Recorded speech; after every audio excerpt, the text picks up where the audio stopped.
Anda kembali menyaksikan Profit masih bersama saya Anaka Wijaya dan dialog bersama dengan Yudono Rawis, CEO Toko Kripto dan juga Asik Karnengsi, Direktur Eksekutif Asosiasi Pedagang Aset Kripto Indonesia atau Aspakrindo. Kami lanjutkan kembali. Saya akan lanjutkan ke Pak Yudo. Tadi sudah dijelaskan sedikit oleh Mbak Asih apa saja yang mungkin harus kita perhatikan. Kalau menurut Anda dari Toko Kripto untuk bisa memilih koin apa yang tadi dijelaskan oleh Mbak Asih ini kan cukup banyak tipe-tipenya begitu sesuai dengan yang dibutuhkan oleh investor. Apa yang harus diperhatikan oleh investor khususnya ketika di tahun halving ini? Di tahun halving ya. Oke, jadi mungkin kalau untuk memang kripto investor itu cukup unik ya. Jadi saya mungkin berusaha menempatkan diri saya itu ke investor secara umum. Di mana kripto itu memang highly volatile asset. Even untuk Bitcoin, apalagi untuk banyak sekali aset kripto ada 25.000 mungkin ya. Di mana market cap-nya itu banyak yang kecil-kecil. Nah, jadi mungkin yang harus diperhatikan agak mirip dengan instrumen keuangan lainnya.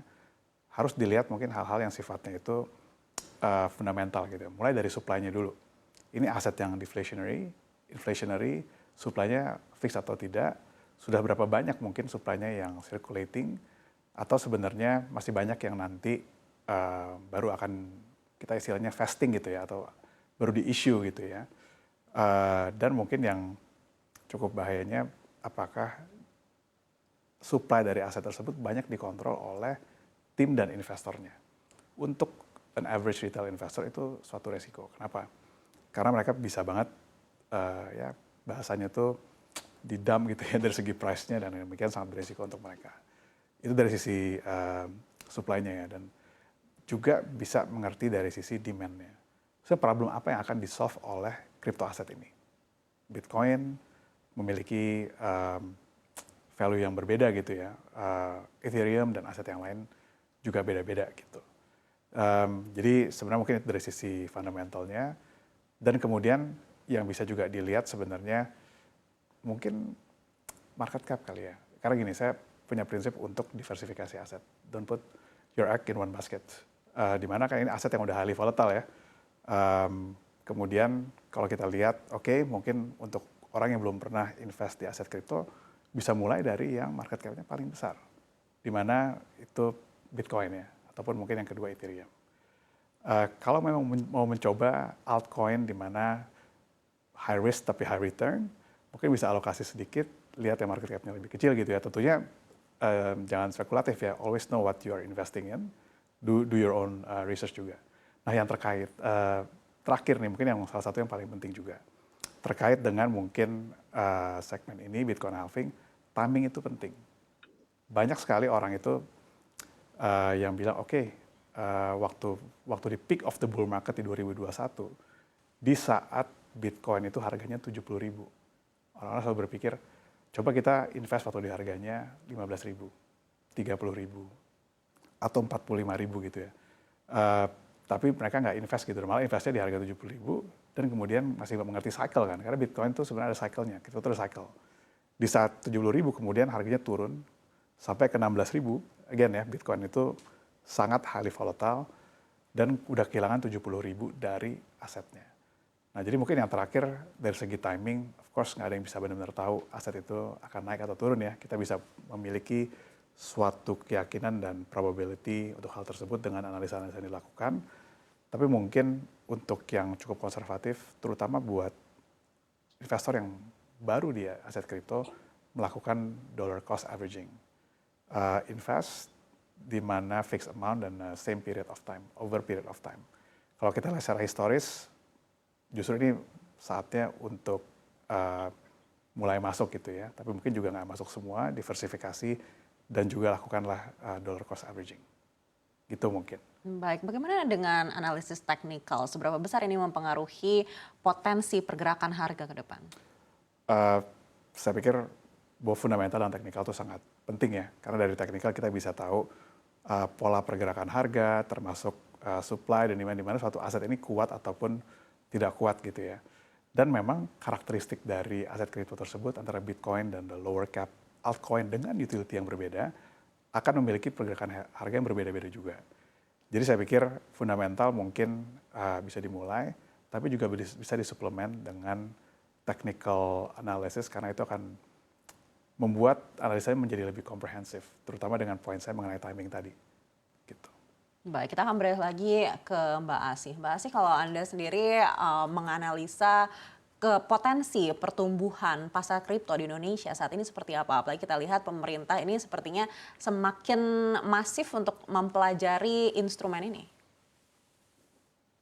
Dari saya pasti optimis positif ya, Mbak Nana. Kenapa? Pertama, sebenarnya kita di asosiasi juga jadi salah satu hub. Dalam arti hub, kalau kita melihat banyaknya investors yang ingin masuk Indonesia itu luar biasa banyak. Kedua, bisnisnya juga yang ingin masuk Indonesia luar biasa banyak. Karena kita tahu betapa besarnya populasi di Indonesia, jadi sangat mudah untuk generate users kalau kita ngomongin bisnis tadi yang masuk Indonesia itu satu hal gitu ya. Dan juga kita lihat dari sisi tadi regulasi kalau disebutkan, saya rasa di Indonesia, regulator Indonesia kita harus apresiasi luar biasa bagaimana mereka berusaha untuk memfasilitasi inovasi yang banyak sedang berkembang. Tadi kalau kita dengar Mbak Anaka dan Mas Yuda sempat membahas mengenai ETF, kenapa ini jadi satu hal yang penting adalah tujuannya supaya teman-teman lokal pelaku industri dalam negeri juga bisa berkembang gitu. Karena kan saat ini di Indonesia yang diizinkan hanya untuk spot trading, dan juga tadi kita bahas bagaimana bahwa institutional investor saat ini belum teridentifikasi di Indonesia karena memang belum diperbolehkan gitu ya. Tapi kita melihat bahwa bagaimana baik Bapepti maupun OJK yang saat ini sedang proses transisi gitu ya, mereka sedang mempersiapkan untuk memfasilitasi jenis inovasi yang sedang terjadi gitu, dan juga melihat bahwa adanya demand dari users, bahwa banyak traders di Indonesia atau investors di Indonesia yang karena sangat terbatasnya produk maupun layanan yang ada di Indonesia, akhirnya mereka harus trading di exchange luar yang sangat disayangkan gitu ya. Sedangkan teman-teman yang seperti Crypto dan juga exchange yang sudah terdaftar, yang sudah comply dengan regulasi yang ada, sudah bayar pajak, mereka harus berusaha ya untuk menjaga daya saingnya gitu. Jadi dari sisi potensi saya rasa luar biasa besar, dari sisi user sangat banyak, market kita sangat luar biasa besar. Jadi next step-nya positif, yaitu dengan pengembangan adanya produk maupun layanan-layanan yang bisa dikembangkan gitu. Jadi traders Indonesia punya banyak tempat untuk mengeksplorasi. Tadi kalau kita ngomongin diversifikasi portofolio, jadi banyak pilihan untuk dipilih nih oleh users Indonesia. Baik, terkait dengan masa transisi ini, mungkin ada salah satu regulasi yang menurut Anda ini wajib menjadi fokus pemerintah. Oke, sedikit sensitif tapi harusnya boleh nih karena kita udah banyak diskusikan. Satu, saya rasa tadi kita udah bahas mengenai produk maupun layanan, bagaimana pengembangan ini supaya teman-teman investors Indonesia punya banyak pilihan. Kedua, saya rasa mengenai tarif pajak nih Mbak Aneke. Thank you banget sudah dikasih platformnya untuk menyampaikan tarif pajak di Indonesia. Pajak menjadi satu hal yang sangat positif. Kami di industri merasa ini suatu legalitas gitu ya, melegitimasi kripto di Indonesia bahwa sudah dipajaki. Tapi terkait tarif, mungkin saya sudah bahas juga tadi sedikit bagaimana daya saing teman-teman pelaku industri dalam negeri itu harus dipertimbangkan.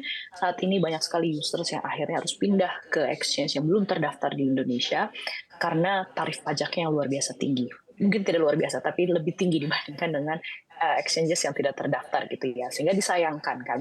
Jadi saya rasa ini bisa jadi fokus kita bersama. Tadi kita tahu sedang ada transisi dari Bapepti ke OJK, di mana kripto didefinisikan sebagai bagian dari instrumen keuangan, dan saya rasa ini jadi salah satu strategi bagaimana kalau kripto bisa menjadi bagian dari aset keuangan yang berarti bisa bebas dari PPN. Nah, ini juga jadi salah satu poin diskusi yang sedang kita diskusikan dengan pihak-pihak lembaga pemerintahan terkait, Mbak Aneke. Baik, Mbak Asih, kita tahu berbagai instrumen investasi ini memang dikenakan pajak begitu. Tapi tarif pajak yang menurut Anda ini pas dan tidak memberatkan industri ini ada di angka berapa?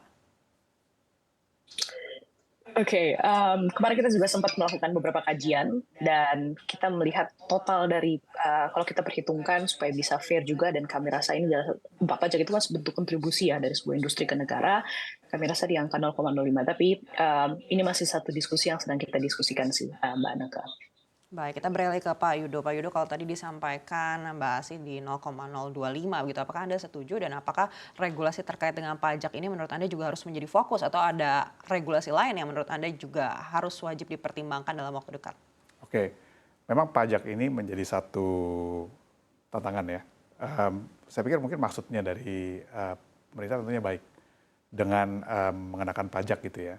Tapi saya mungkin mesti diingat kalau industri kripto ini bukan seperti closed loop ya, di mana marketnya itu hanya ada di satu market gitu. Di mana ini investor itu kalau misalnya dia melihat suatu transaction cost yang lebih tinggi karena ada pajak ya, mungkin maka akan mempertimbangkan untuk trade di tempat lain. Mungkin bisa di decentralized exchange bisa di exchange yang mungkin tidak berizin di Indonesia. Jadi mungkin itu yang tantangannya.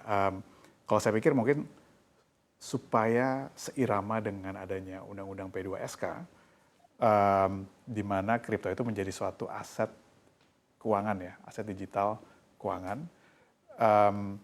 Saya pikir pengenaan PPN itu mungkin boleh dikaji kembali. Tapi mungkin ada benernya mirip dengan instrumen keuangan yang lain ya, di mana ada PPh penjualannya yang bersifat final.